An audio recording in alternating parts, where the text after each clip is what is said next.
Welcome in to a breaking emergency just basketball show. Damian Lillard to the Milwaukee Bucks. I understand that was a lot of value, a lot of energy, but holy frick. Damian Lillard is teaming with Giannis in Milwaukee. Big trade. Dame is finally traded not to Toronto, not to Miami, not to Chicago, Milwaukee.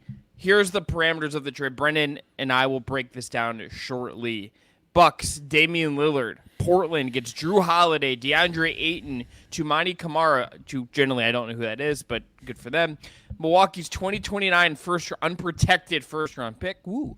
And unprotected pick swaps with the Bucks in 2028 and 2030. The Phoenix Suns, meanwhile, get Yusuf Nurkic, Grayson Allen, and Nasir Little, and Keon Johnson. Lots to get into here. We're going to go team by team. We're going to start with the Bucks. We'll go to Portland, and then we'll finish with the Phoenix Suns. I think Brendan's going to need a little bit of a palate cleanser before I talk about the Phoenix Suns in this context again. But to start, the Milwaukee Bucks, Brendan, for me, they just got better. A lot to figure out. I have some defensive questions. But to me, this is the new favorite of the Eastern Conference. I love the pairing of Dame and Giannis, and I love this for Dame, I think, even more than I do I would have the Miami fit. I like the fit quite a bit. I think that this is a very, very fun place for him to land. This is way more exciting than Toronto would have been. Obviously, I think goes without saying, a little more exciting than than Chicago would have been, Utah, Brooklyn, whatever. Like this one coming out of nowhere was not a disappointing what the hell type of thing where they're sending him to some faraway land and, whatever the French did to Napoleon or whatever, all that type of thing. This was a straight up improvement, a home run hit by the Milwaukee Bucks at a time, again, when Giannis is extension eligible. And we'll get to the Portland part, but, a trade that makes sense, I guess, in theory. So on the Bucks side, I think you're absolutely right that it comes with some defensive concerns, but the place that I start is 3 years ago, well, two calendar years, the last time the Bucks were at the peak of their powers, they obviously won the NBA championship, and Chris Middleton was extremely healthy, playing at the probably best he's ever played, and the Middleton-Giannis two-man game was unstoppable, right? And you add an offensive player in Damian Lillard who is better than either of them and complements them extremely well because of what he can do that they can't. Pull up three-point shooting, being small and being able to pass and having the quickness to get downhill. A lot of those things that they just had lacked on this team for a really long time. You now have a lot of opportunities to put your best players together in pretty simplistic offensive actions that are going to be nearly impossible to stop. And so maybe schematically it'll require a little more change than it would have with like Miami, which is why maybe I would say it's not quite as great of a fit. We haven't quite seen small guards succeed in this environment the way we have with the Heat.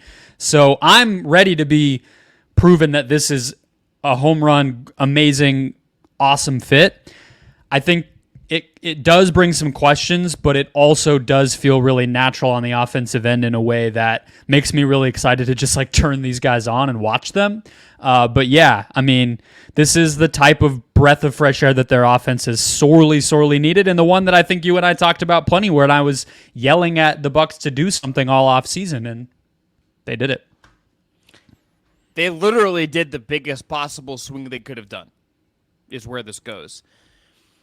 I look at Dame, and I think about how teams defended Jrue Holiday, who I love, and we'll talk about him and I think where he could go later. Mm-hmm. If there's a weakness in Jrue Holiday's game and what makes him an imperfect fit when you're going to play two bigs often and you have Giannis, even when you go small, is that teams are just going to go under every screen on him in the big moments. To his credit, when they won the title, he made enough of those shots, and he has, in big moments, come up big on offense in a way that has supported what has worked there. He's been awesome for them. They do not win a title without Jrue.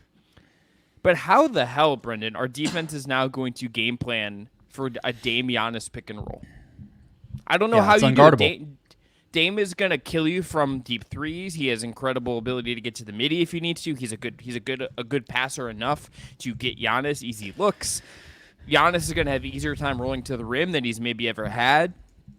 Like that pairing, even if I think there are some defensive questions about subbing out Jrue for Dame and where Chris Middleton is at defensively and Brooks another year older and all of that stuff, the offensive upside of that duo and what that is going to foster for the rest of that offense to me is just, it's limitless. This is an offense that had some changes obviously coming. You don't have Mike Budenholzer there anymore. You have Adrian Griffin in as the new head coach. We've seen the offense at times just be a little stop and go. That just literally isn't going to happen now with Dame. Dame is 33. Is it possible that there is some fall off there? Sure, but this last year he was all NBA.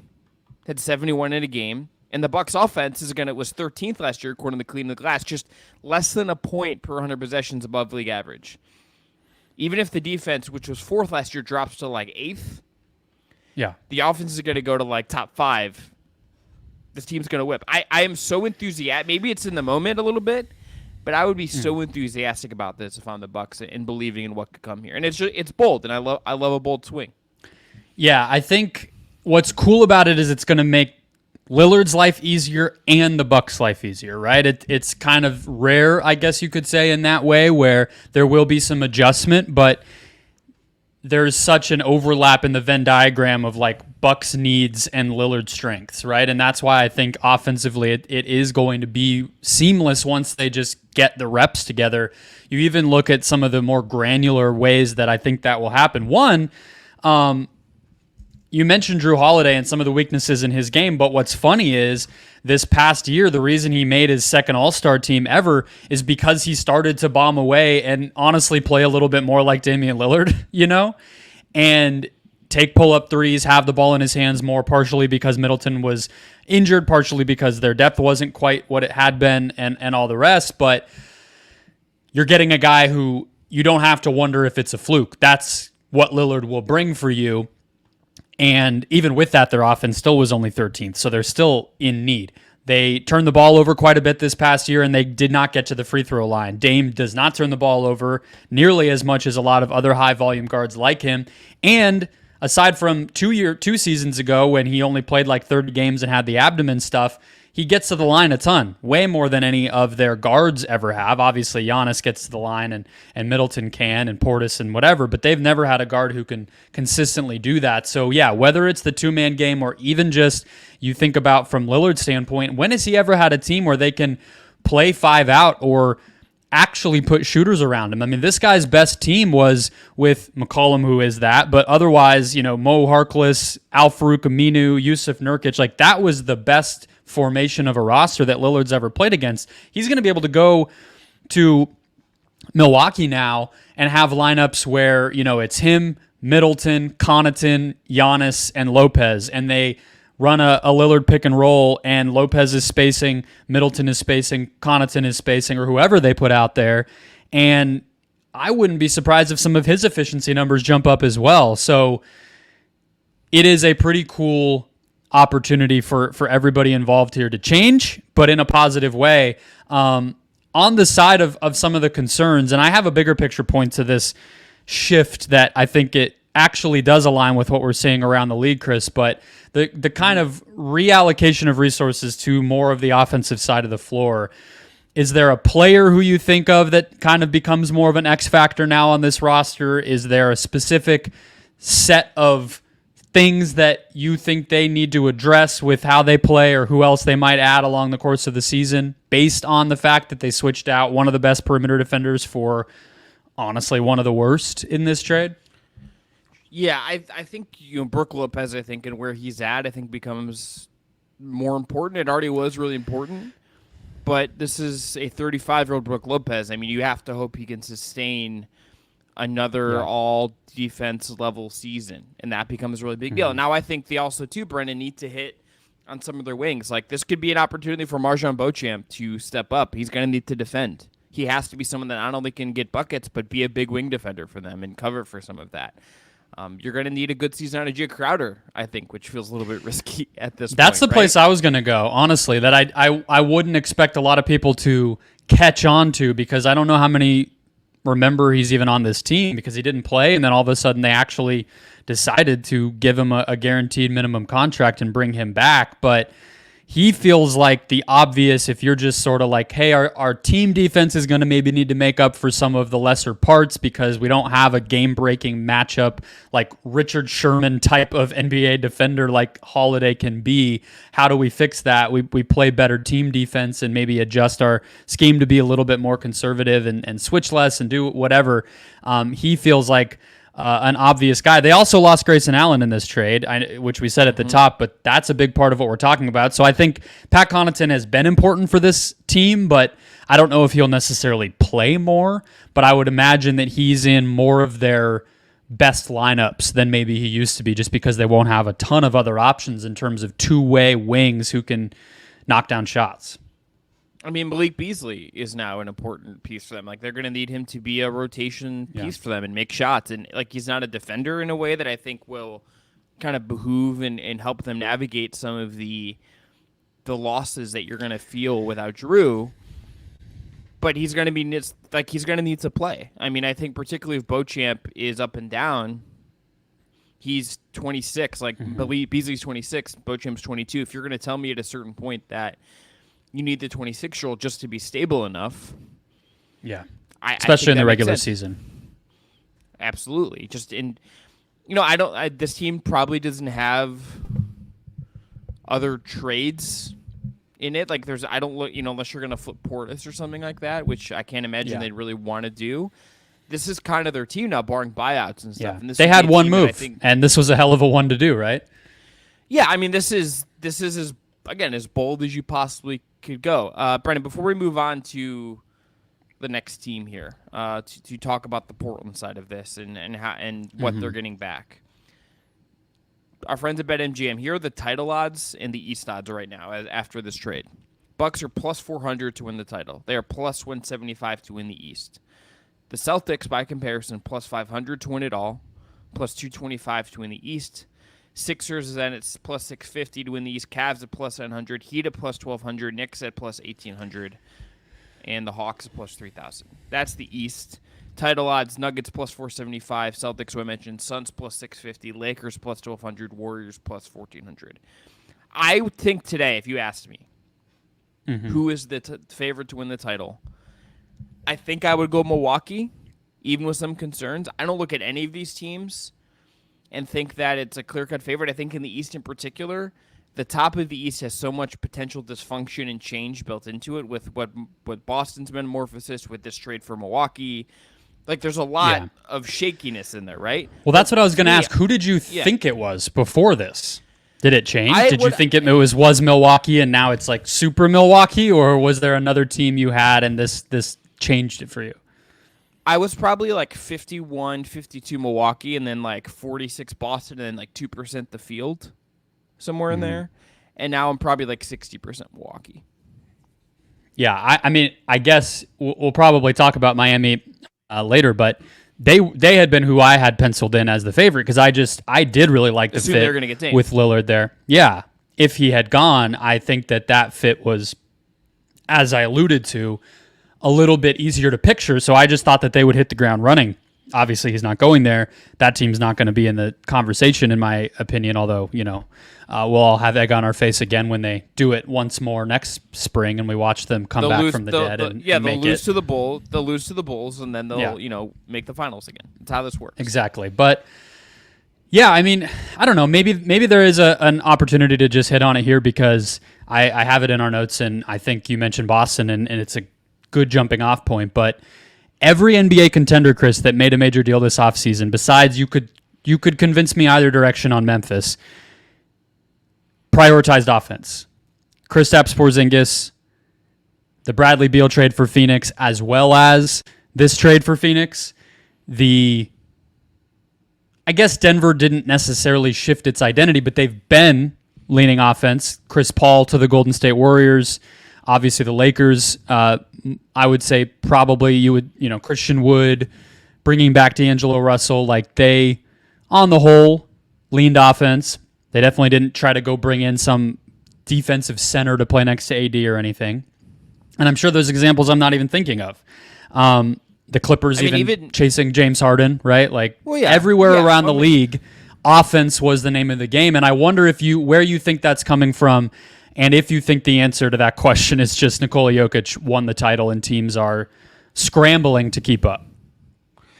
I think it's a really good question. One I wish I would have thought of myself, if I'm being honest. I think my gut answer would be looking at how the game is being played right now and how it's being officiated and what the skill sets are. And I think it is a more offensive-oriented league. I think it's in the rules. I think it's in how guys are playing. I think the amount of like truly game-changing defenders, it doesn't feel as super high at times. And I also think those guys are even getting embarrassed at certain points. Like if you watch Jaren Jackson tape, Draymond Green tape, Evan Mobley tape, Giannis tape, whatever, Marcus Smart tape, these guys are still going to get busted up sometimes because the offensive skill is so high. And I think if you look at how Denver won, this exact situation, we don't have, like he got punked by Jimmy Butler in that series. Yeah, I think the offensive is kind of like not that. I still think you need a competent defense to win a title. I don't think you can be a team that can't get stops and can't muck the game up in that way. I think you need to be able to go to that place to win a title. I mean, the Heat obviously did it, and they put together defenses to win things. I think some of the best net ratings in the league last year were led by teams with really good defenses.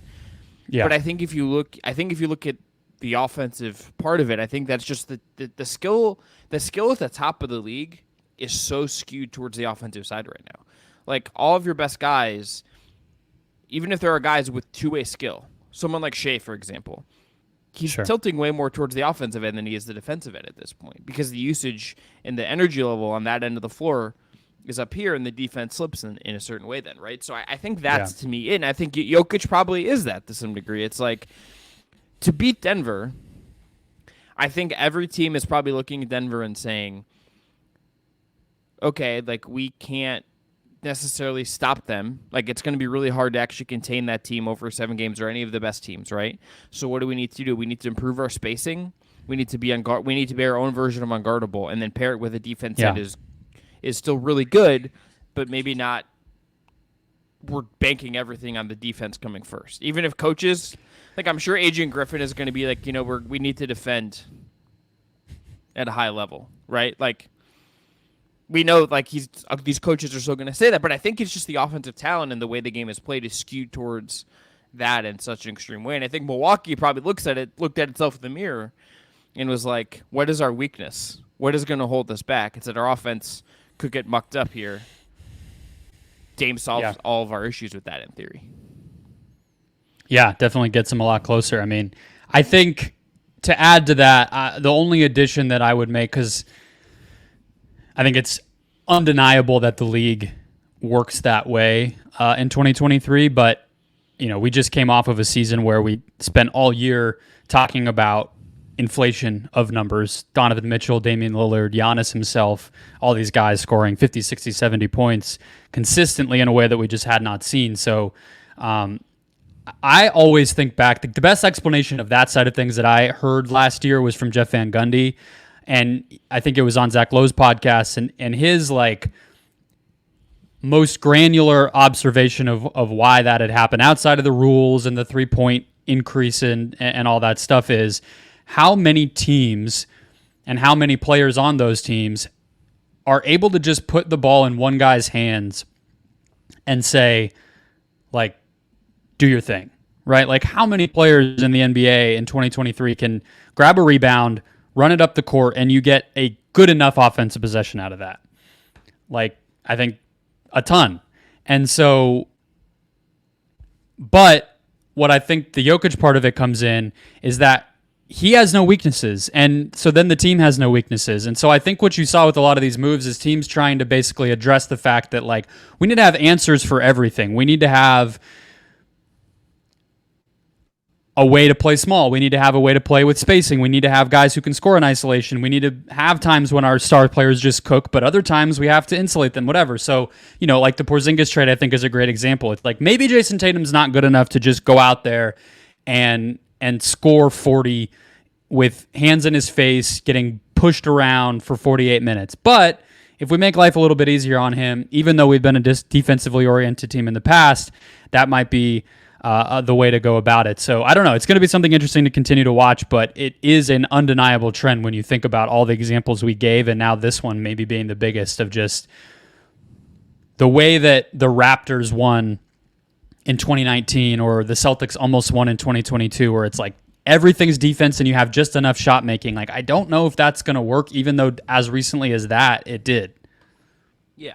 And I think the last thing I think to say about this, if you look in the East, if you look at the teams that they're going to play, I think they just became harder to guard for Boston, for Philly, for Cleveland, for New York, right? But what are all those teams also going to do now that they weren't that was really hard for them to do? For example, like I'll use Cleveland as the example because I was thinking about this today after this trade.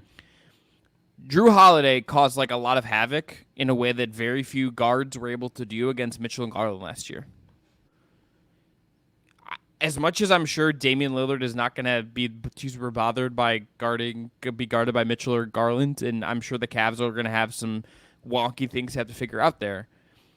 You know who's going to be really excited to attack Damian Lillard on switches, and when they force them, even if Giannis is waiting, it's going to be It's going to be Donovan Mitchell or Garland. The Celtics, for what we know that offense is, you know how many times we're going to see Tatum and Brown try to get Dame ISO'd and go at him? It's going to happen a lot, and Dame's going to have to go through that rigor if this is going to work. He doesn't have to be great at it. I don't expect him to be great or even good at it, but it has to be good enough, and the scheme around him with Giannis, with Brook, with Jay Crowder, with Pat Connaughton, with whomever, with Bochum, whoever it's going to be, those guys are going to have to step up and provide some of that infrastructure for Dame to allow for the upside you're getting on the other side, for that risk, I think, to pay off. As much as it is a risk, I think that's where the concern would be for me, is that in that specific vein. Yeah, and going to be fun to watch how Giannis adjusts his game, because I think the ball will be in his hands less. I think he will be a screener less. I think it's another one of those things where it's for the betterment, but it is going to be a change, and that's going to make this team super fun to watch. Portland. Is DeAndre Ayton the best centerpiece?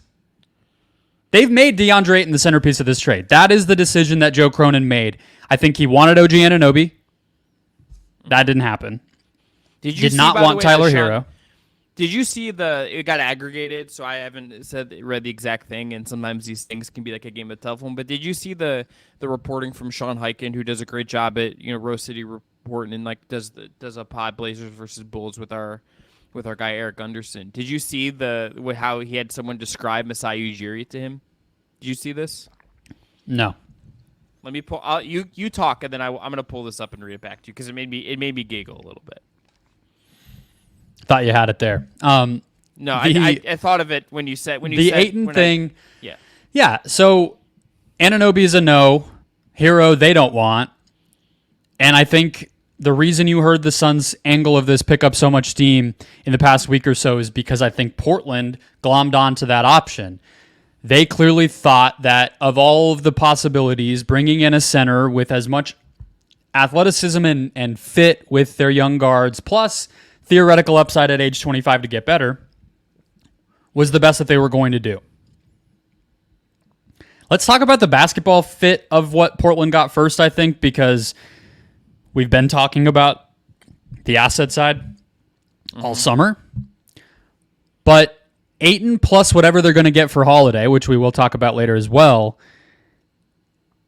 I personally don't love the upside of that haul, but if their primary motivation was get good value and get a player back who fits well with our young guys, I do think Ayton will provide that. I think he will make that team better on both ends by way of being 7 feet tall, athletic, and experienced. So I think that's right. I think if you're going to tell me that while you have Simon's on a pretty cheap deal considering, Scoot's just starting out, the rest of your roster is not that expensive. If you want to like have DeAndre on this contract right now, you can afford to do it, and I think it does give you some stability at the center position, and maybe a change of scenery does Ayton some good. I don't know. We'll see. This will be a test for him, but I think this is like a good chance for him to reestablish himself a little bit. In the 2029 first round pick is really good. That's potentially like an amazing. That's 6 years down the road. Dame will be 39 when that pick conveys. Mm-hmm. And Giannis will be 36 or something? Like there's a very good chance that's a very good pick. So, okay, whatever. I don't see like and we don't know. I mean, there's been some reporting since that like OG was never actually offered and dangled was the word I saw. Yeah. The Heat, I still like what was the Heat's final offer? I don't know. I don't think the Bulls did anything, but it's like you didn't get like what like Lauri Markkanen went to Utah last summer. You didn't get that level of guy even now like in the trade. Markkanen had like this all-NBA upside and really interesting skill set. You got some more picks. You didn't get like overwhelmed by this. Even if you I think I think that if we put ourselves in the time machine, yeah, I would say Ayton and Markkanen are at least even, and one of them's paid significantly less and has been in the league less time. Sure. So, yeah, I don't know. I know you had an up-close thing with Markkanen, but I think league-wide, people were pretty done with him. Like, I don't think that there was like, maybe he'll turn into an all-star. I don't think anyone was saying that. I don't think I saw that. I mean, to be fair, like I don't think I saw what happened coming. Maybe I don't even know if Markkanen really did, but like I thought like you saw something with him outside of Chicago that I think really worked, and I was like, oh, that's just like a good NBA player that can do stuff. Okay. That's kind of like But they didn't get this. You're right that Portland, they didn't get somebody with the offensive upside. I think that's the difference between those two guys. That, as I would say it, is like Markkanen can create offense, and we kind of knew that. It was just a matter of at what level. Ayton can't. So yeah, and like is Ayton ever going to? That's very different. Is Ayton ever going to like be like Markkanen was like an All NBA caliber player last year? I don't know if Ayton's ever going to hit that ceiling.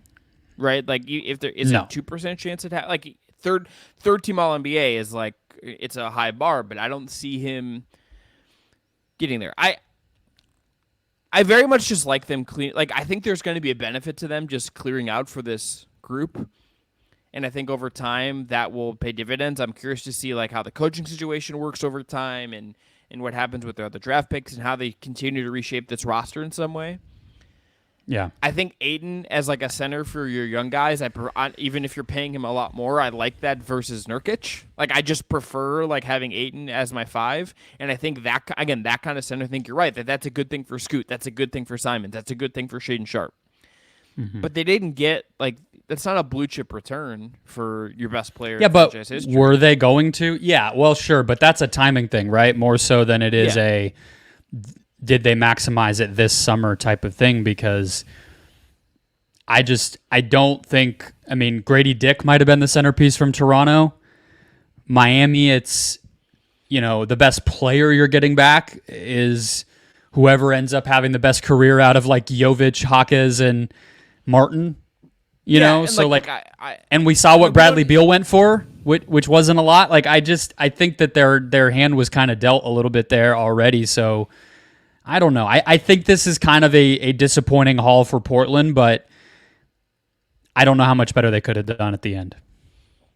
Yeah, look, if OG wasn't on the table, and we don't exactly even know like how many of those young guys from Miami were on the table. Like we don't really exactly know what a concrete Miami offer was. We've just kind of talked about like what it should be, I think, right? Like we've just kind of projected what that should be. Do we want to talk about Miami next, or do we want to talk about Jrue landing spots next? Because I think those are the two logical forks off of the package conversation. I just want to say, just definitively, winner in this trade, Scoot Henderson. I just think this is good for him. And I just want to, again, emphasize that specific point, that I think this is good for Scoot as he gets started. Let's just like combine those in a way, Brendan, because I think Miami is not an uninteresting Jrue Holiday landing spot. Yeah.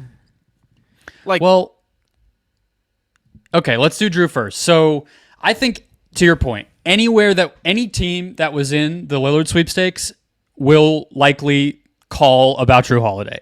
They're not identical players, but I think what makes Holiday particularly interesting is that he plays the same position, but he's an easier fit, and he's easier to get. So he's not going to up your ceiling quite as much as Damian Lillard, but you won't have to give up as much to get him. And, like, for instance, the team I think of off the top of my head is, or at the top of the list that exemplifies this is the Knicks. Mm-hmm. I don't think the Knicks made sense for Lillard. It makes much more sense to pair Brunson with Jrue Holiday, 100%. Exactly. So I think the list might actually be longer for Holiday than it was with Dame. I mean, there are some concerns, right? They are the same age, like they're both 33.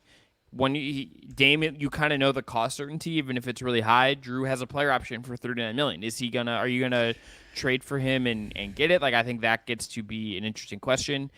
Well, and he's also talked about retiring after when he was a Buck, he said he would likely accept that player option, play out the remaining 2 seasons on his contract, and then likely retire. So that's under the surface of any team that would be inquiring about getting him. Can I tell you so the Knicks are a good one. I think the Heat are a good one. He can just be all in on that, and maybe it costs less. Other team that popped into mind for me, Sacramento Kings. Yeah, I don't hate that. I think they need a defender. Like, I just think they need a defensive piece to kind of be a bridge between Sabonis and Fox, neither of whom are strong defenders for their position. I think we saw, as competitive as they got, I think that's the kind of piece that Mike Brown could really utilize. It's looking at their salary cap right now. It's getting there to the salary number you need to get to for them is a little tricky. Like, and that's one of going to be the hard parts of this trade. It's Herter and Monk and what else? Yeah. It's like, okay, then you're also trading away like guys I think you also would want to keep around Jrue. It's like if you trade Herter and Monk, you're losing a certain energy that I think provided your team a lot last year. They might not have the horses there for that. That's their salary's in a weird tricky spot. Yeah, they don't have, like, Harrison Barnes isn't as inflated as he was last year, and where you could have just traded Harrison Barnes and your picks and been like, all right, brother, let's get it done. Wouldn't be surprised if Philly got involved to try to make it a 3-team thing where he can be what they get for Harden. Kyle Neubeck has already had that reported. Would make a ton of sense. Really good cover for Tyrese Maxey, I think. Sure. And kind of would be cool to see him go back there. I mean, the thing is, Jrue fits everywhere. Orlando?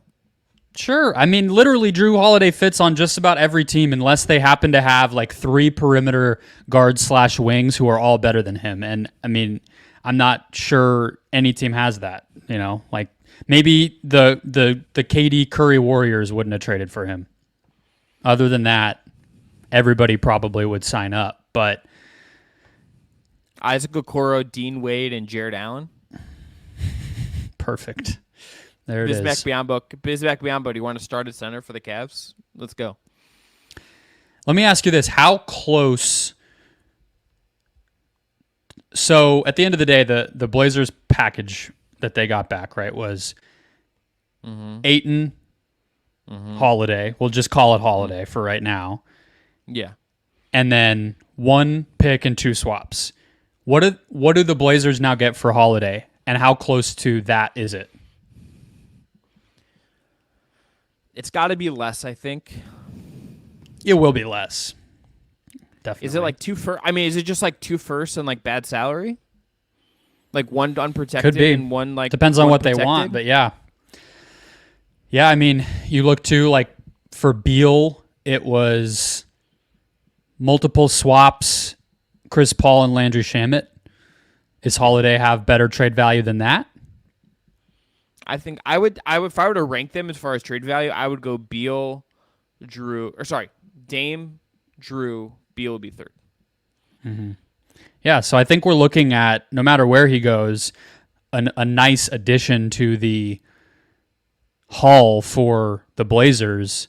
But I don't know. What's your favorite? I'm not good at like getting super excited about one landing spot, especially when the player fits so well all around. It's like, put him anywhere and I'll probably get pretty hyped up about it. I don't know. He's a fun player. He does a lot of cool things. Like, yeah, I mean, just get him somewhere that's not Portland and I'll probably get excited about it. So here are the Kings one to me was really interesting. Yeah. I think the Knicks one that you brought up is really interesting. The one that's another hard one salary wise, especially if they don't have the picks, would be the Lakers. I mean, yeah. And like you don't D'Lo is 6. You need to be D'Lo. They and can't trade any of those guys until December right now. Right. So like you can't have to wait till December, and like that's fine. But then it's like, okay, is it like Gabe Vincent and D'Lo, and then like you still have another $6 million to sneak in there with like Torian Prince? Like it gets really complicated for these kinds of trades when you're over $30 million, even with the salaries rising. It just gets really hard to find matching. Like I'm gonna look at the Knicks. I need to look at the Knicks cap sheet. That's actually going to be so. Yeah, I think the Knicks one is one of my favorite fits because he does a lot of what Grimes and Hart and Barrett have already, and what they theoretically signed DiVincenzo to do quickly. Like they obviously like this archetype of player. I think that in the way that Tom Thibodeau plays defense, Jrue Holiday would just be a really fun game wrecker. I think they would be kindred spirits to a degree. The problem is and this might be the perfect segue to Miami, like the Knicks probably want to keep their powder dry as much as they possibly can, right? Because at the end of the day, how much better is Jrue Holiday making them? Is he making them a championship contender? No. So unless it was something where they could get off of Randall on top of whatever that, else, then maybe. But other than that, I think that they probably just wait it out. And even though it wouldn't cost a ton to get Holiday, I just think that they don't want to mess with it. So yeah, maybe my favorite theoretical landing spot would be the Knicks. I'll say most realistic one that I like, I'll say Philly. Yeah, Philly feels pretty realistic, especially if the 3-team construction. Maybe this moves the hard market along a little bit, and we'll see. I mean, we'll do some fake trades come next week if we get some more reporting on that. Let's talk about the Heat, and then we'll finish up talking about the Phoenix Suns. So, Brendan, I do feel like the Heat missed out here, and we talked about this the other day. I really just feel like I really feel like one of the things the Heat have misjudged where they're at. Every reporting is like they believe in the team, they believe in the culture, they believe in what they are, they believe that last year wasn't a fluke. I'm sympathetic to some of that because I think the organization is the best in the league in a lot of ways. I believe in Jimmy Butler. I love Jimmy Butler. By the way, Jimmy Butler talking about tampering is hilarious. I don't know if he was like doing that in jest or if that's a real thing, but I hope he runs with this bit for a long time and just annoys people with it. I think that's funny. Sure, or embarrassing. One or the other could vacillate between the two. I just think we talked about this the other day, but Jimmy's 34. Pat Riley is getting up there in age. The rest of the roster kind of is what it is. Bam's in his prime. I think at a certain point you got to just say F it and go for it. Even in you're Miami, you're one of the markets, you're one of the teams that I think they've proven this when they gave Dan Waiters like a pretty significant contract and paid Kelly Olynyk and did all that stuff for a team that really kind of overperformed. Like they will figure it out, and they always figure this out and are able to pivot even if it doesn't feel like they can. Just go get Dame, pay what it costs, and you have a much better chance of winning the title. And I like Jaime Jaquez. I like Jovic. Those guys are interesting. It's Dame. Just go get Dame. I think they really misread the situation as far as just not just getting this done. And maybe the hero thing was a stickler. Maybe they didn't put everybody in. I don't know. But there's just something here that feels off about how Miami just doesn't do whatever it takes to try to get Dame. And even if it feels like an overpay, I think it'd be worth it for a team that could absolutely go for a title. And again, has proven itself an ability to pivot if things don't work out. It's identical to what happened with the Knicks and Donovan Mitchell, right? I mean, it's negotiating from what you believe is a position of the utmost strength and just completely misreading how the circumstances changed over the course of time. I think that the Suns ran the risk of having this happen to them with Kevin Durant and just somewhat got lucky that Durant is like a relatively easygoing dude for the most part and like agreed to give it another whirl with Brooklyn and basically reset the clock on whatever the negotiations were going to be. But it's becoming a pattern, and it's becoming a pattern especially for the Miami Heat because they were theoretically also in both of the sweepstakes I just mentioned for Mitchell and Durant last summer. And now they theoretically also Bradley Beal, although that was less up to them because it was based on where he wanted to go. But, if you want to include all those, they're 0 for 4. And I don't know how much I'm kidding, but Pat Riley's kind of the new Danny Ainge. Telling everybody, and I know that holds a particular source of pain for Mr. Riley, as those two are sworn enemies and like legitimately seem to hate the absolute shit out of one another, or at least Riley toward Ainge. But we all clowned Danny Ainge for like a decade in Boston when he kept telling us he was this close to trading for every superstar who ever became available, and then wanted a pat on the back for somehow choosing not to do so. Well, we kept Jaylen Brown. I don't care. You almost got Kawhi Leonard, theoretically. Like, how are we congratulating you for failing, And it's like, I don't think we're fully there with Pat Riley because, to your point, they have the proven track record and they are continuing to win in spite of it, whereas Boston was, messing around with Kyrie Irving and hitting a wall and, the Gordon Hayward thing didn't go great and all this sort of stuff. But as much as the Heat do have some laurels to rest on, I think that only goes so far. And I'm not sure what they're waiting for when Jimmy Butler is in his mid-30s. I think if they did not put everything on the table and make it clear to Portland that their best offer was their offer, that's a massive mistake. If they did do that and we have not heard about it yet and Portland just picked a different one, then I sort of wonder if Joe Cronin is, trying to be some sort of martyr for NBA, player empowerment and all that stuff, which is somewhat of a different conversation. I don't know the full truth. I tend to lean toward what Brian Windhorst said, though, which is that this became less of a priority to Miami as time went on, and they just did not see it as something that needed to be done. I don't see that team as a top 4 seed in the East this year as a result, and I don't know why they would be okay with that. Well, then you have reporting out of Miami. Anthony Chiang, who covers the Heat for the Miami Herald, had this tweet out earlier. The Blazers never re-engaged the Heat before accepting this offer from the Bucks, according to a league source. Not that the Blazers had to do this, but it's worth noting. The Heat learned of the trade when the news broke. And why would they? Why would Portland call Miami back and be like, you angered us all summer. We never really liked your offer. We're not sure even what's on the table, but here's a courtesy call. No, this was on Miami to get the thing over the finish line. Yeah, and to trade Hero somewhere if they had to get more stuff and get it. Like, it is on the team to do this. It's on the team. Like, it's the Knicks. Like, if the Knicks really wanted Mitchell last summer, you just, you go figure it out. And you be the team to call around on Hero, right? Yeah. Yeah. It kind of feels like maybe they were wanting Portland to figure out where Hero was going to go or just kind of let things unfold. And I can't help but think if that's just a cockiness from Miami, that it's like our players are valuable. Lillard wants to come here. Like, everybody else figure it out. This is destiny. It's like, clearly it was not destiny. Let me ask you this. If you look at these 2 guard trades that came out of nowhere, you have 2 big market teams, Knicks last summer, Heat this summer, that didn't go all in. Yeah. Then you have smaller market teams, I think, that have more pressure, are the teams that essentially go all in. Cleveland for Mitchell, Bucks for Dame. Is there any lesson in that we have teams that are not these markets that I think they can assume that things are going to come to them are the ones out and going and getting stuff? Is there anything to that, do you think, as a trend, as something to kind of consider here?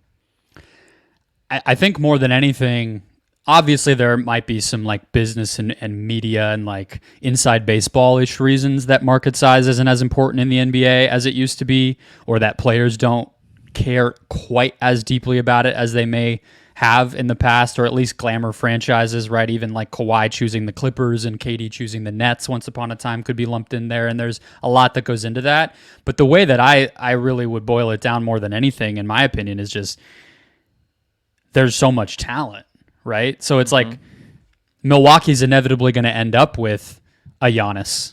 Cleveland is inevitably going to end up with a Darius Garland and an Evan Mobley, because there's just so many damn basketball players that are amazing in 2023 that it's they can't all possibly play for the Lakers and Knicks and Heat, And so I think that's, to me, more than anything, why those franchises felt like they could make an all-in move that maybe they wouldn't have in the past because they already had Garland, Giannis, Mobley. The Suns had Booker, et cetera. So to me, that's it. But I don't know what you think because you kind of lived it. Well, I wonder if this will correct when maybe these stars that teams are trying to get don't actually leave in the way they want them to.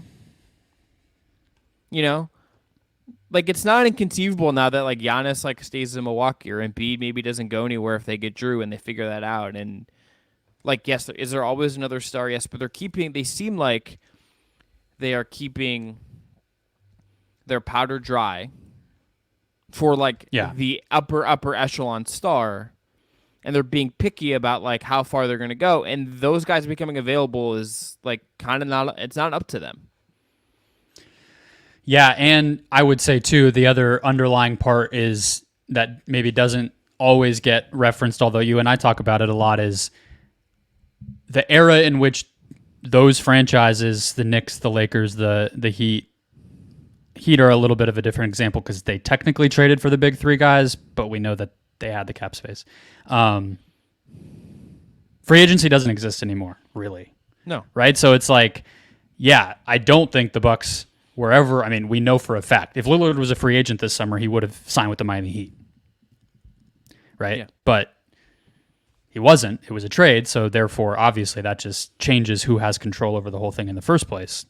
Donovan Mitchell may well face a contract situation with Cleveland and choose not to sign there. And that'll prove it, right? So, that's a big part of it, too. And then Cleveland, I think, is also in that spot where, like, I think in a year, they can flip him and still get, I think, good value out of him, right? Mm-hmm. Like, I don't know if they'll get back exactly what they traded, but I think they could probably. I think they should aim to get more than just considering his age. I think you should aim to get more than Portland got for Dame.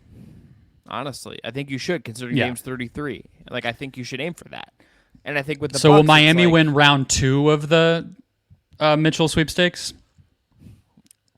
Unless they're like, hey, we still want Giannis, you know what I mean? Like, there's a real world where Mitchell, who's really good, just, like, isn't wanted by the bigger markets because they're, like, waiting for certain things, and he just, like, signs, like, a 5-year max with the Cavs. It's, like, not inconceivable that that's where that ends up for him. Because he's really good, but he's not, like, overwhelmingly good in a way that clearly gets you into title contention based on what we know about him so far. And, like, but that's a high bar. There's not that many guys that actually fit those parameters. Yeah, it's just crazy. I think with the Heat,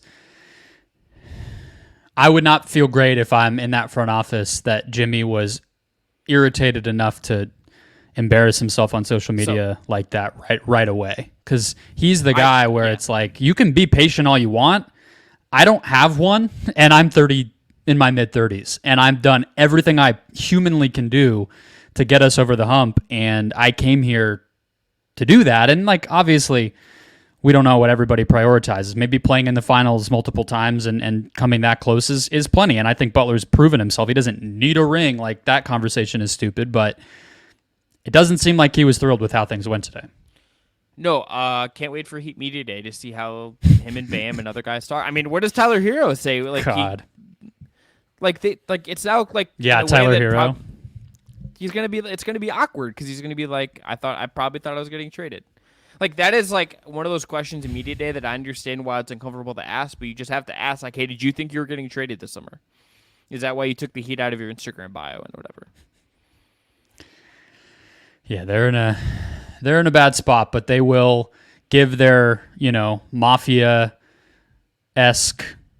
little one-liners and coax everybody back into their corner, and the reporters will espouse whatever the message is going to be, right? I mean, like, the Heat are covered that way. So I think at the end of the day, what Butler says is really, like, good. That's going to be the thing, right? Him and Bam. It's him and Bam. Exactly. We will hear that everything's fine and they're ready to compete. And, well, we did it once last year. Who's to say we can't do it again? Just love for everybody to doubt us, and we'll show you all more time. It's like, all right, but you could have done that with Damian Lillard. Yeah. Yeah. Exactly. Yeah. Yeah. Okay. Last thing, Phoenix Suns. Brennan, gotta tell you, I like Nas Little. I like Grayson Allen. I like the wings, but is like Kevin Durant gonna have to play like 20 minutes a game at center now? Like I don't exactly understand. So I understand like being unsure about Ayton. This feels like really selling low in Ayton to some degree to be like, hey, Yusuf Nurkic, who hasn't been good in a couple of years, you're now essentially our starting five. I don't. Is there like what am I missing here? Like, is there money reasons behind this? Is there another move to come? Like, what do you read as what's going on here? Well, no, I mean, there's really no move left, so there's no other move to come. I think this was selling low on Ayton compared to the fact that we know, for instance, 2 years ago, a year and a half ago, they had conversations about Domantas Sabonis, right? Like it is compared to that. I think it's actually better value than I would have ever guessed that they could get. Well, it's a more exact like accomplishing of their goals than I thought they were going to be able to do like the day of the Bradley Beal trade, for instance, because the Suns, this is very money related, and as boring as that is, it's actually instructive of how the second apron is going to affect the NBA. The Suns are like the first team on the hamster wheel of it, and we're already seeing how it's affecting their thinking, even if Matt Ishbia gives interviews saying, I'm going to spend whatever it takes. Like, you have to adjust. This is the last year that the league gave teams who got stuck over the second apron when it comes to trades to kind of create a landing pad for themselves. So starting next summer, teams can't take back more than they send out in trades if they're in the second apron at all, not even $1. For everybody else, it's 125%, and I think in the new CBA, there's some versions where it can actually get higher than that. Mm-hmm. This year, it's 110%. So it's like this little golden parachute that the league provided, and the Suns took advantage of that in this trade. They also would not, at the start of next offseason, the first day after the season next year, been able to aggregate salaries, which they also did. Tamani Kamara, who, you know, you joked that you didn't know who that was. Like, maybe you weren't joking. I don't know. He was their 52nd overall pick this year. And so they would not have been able to combine those two guys in a trade if they had done this next summer. So they were in a little bit of a crunch to do something. They obviously, basketball-wise and culturally, did not believe in Ayton. I mean, everything that they've done for years now proves that. The last coach didn't get along with him. The new coach claimed that he would, and Frank Vogel never is going to get that chance, and the organization was just out. So they telegraphed from the minute they traded for Beal that they would explore opportunities to break Ayton into multiple role players, multiple mid-level salaries, which they had zero of prior to this. So now they have Allen to flip. They have Little to flip. Even Keon Johnson is going to make $4 million next year. And then obviously Nurkic has 2 years left, and I think it's like 19 next season for him. So they have all these smaller things so they will be able to do the one-for-one trades. So they get a little deeper, they get a little younger, they get a little more perimeterly oriented and offensively oriented, and they have the much less pressure from the CBA to act. They're kind of in a comfort sweet spot where they're not going to mess with Booker, Durant, and Beal, but they have a little bit more flexibility with everything else, right in time for the hammer to really come down with that second apron. So that's the best that I can explain why they did this, but you're absolutely right that regardless of how much sense that part might make, and I can walk you through it, Yusuf Nurkic at your center spot for a team that wants to win a championship with Drew Eubanks, Chimezie Metu, and Bol behind him is a massive gamble. And if Nurkic just is not playable or cannot execute what they need him to do, this move will be a failure, even though all the second apron stuff obviously is there. That's my I mean, there's no way around that. Yeah, I got nothing out of that. I think I have a lot of questions about this team center rotation now, but I think we can save that for the Suns preview. And we see when that comes up. I think that's where we leave that. All right, Brendan, ask you this as we go. Just give me a team name. If you had to pick your pick right now to win the NBA title, this won't be our official season predictions. We'll do that before the season starts. So you had to say right now, post James Shirt, who is winning the 2024 NBA championship? Who are you picking? The Denver Nuggets. I'm gonna say the same thing. Yeah, we're at the end of the day, we're just Jokic simps and, have fully been, baptized at the altar of the Joker. We're just watching them like he watches horse races. That's the vibe over here. I will tell you, I did for about 2 minutes while we were recording this try to come up with like an MPJ for Jrue fake trade. Well, didn't they were kind of in the Jrue sweepstakes the first time, right? Yeah, I think so. But I'm just like, Just Yeah. thinking about that a little bit. I don't think you really can do it, but I think about it. No. I mean, I think it's going to be a very top-heavy season, I think, in a way that last year wasn't, because Denver's not going anywhere, and then Phoenix and Milwaukee both, I think, have separated themselves from the pack a little bit. So there will be parity, but I think the moves we saw this offseason, I do think that there is a clear top tier. So I like that personally. Yeah. I like that it's like these teams are really the cream of the crop, and we'll see if anyone can break in, rather than last year where it was like, is anyone really good? Well, and I think also even that tier below, I think a lot of those teams have gotten better to some degree. I think the Knicks should be really good. I think the Cavs made moves that will make them better. I think, we'll see about Philly. I think the Lakers are like Warriors, Lakers, really, yeah. Like I think, and the Kings, like I don't think the Kings have done anything that suggests they're going to take a step back, and maybe they just get a little more unlucky or something. But like I think we're going to have some really classes of good teams, even if I agree with you that there's a clear top tier. I think there's also like a really competitive tier right below that, and then it's going to be about who can any of those teams in the second tier elevate themselves, and how competitive is the middle, how good. And then what happens when the Thunder make the conference finals? Look, Thunder Nuggets conference finals. Let's go. Sure, or Thunder Suns. My heart says one thing, my brain says a different thing, Chris. We'll leave it at that. But I'm conflicted. I'm picking the Nuggets, but it's no coincidence that I waited an hour so no one hears it.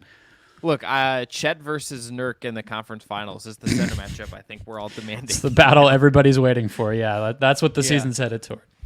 Actually, but like that. Actually, if I was going to be an optimist about that, you tell me that's like the one matchup Nurk can't just like beat the crap out of Chet for like 5 games. He's the hero of the Valley of the Sun for a week. I'm ready. Yeah, everyone's just got Bosnian flags. They're like just ready to rock. All right, let's end there.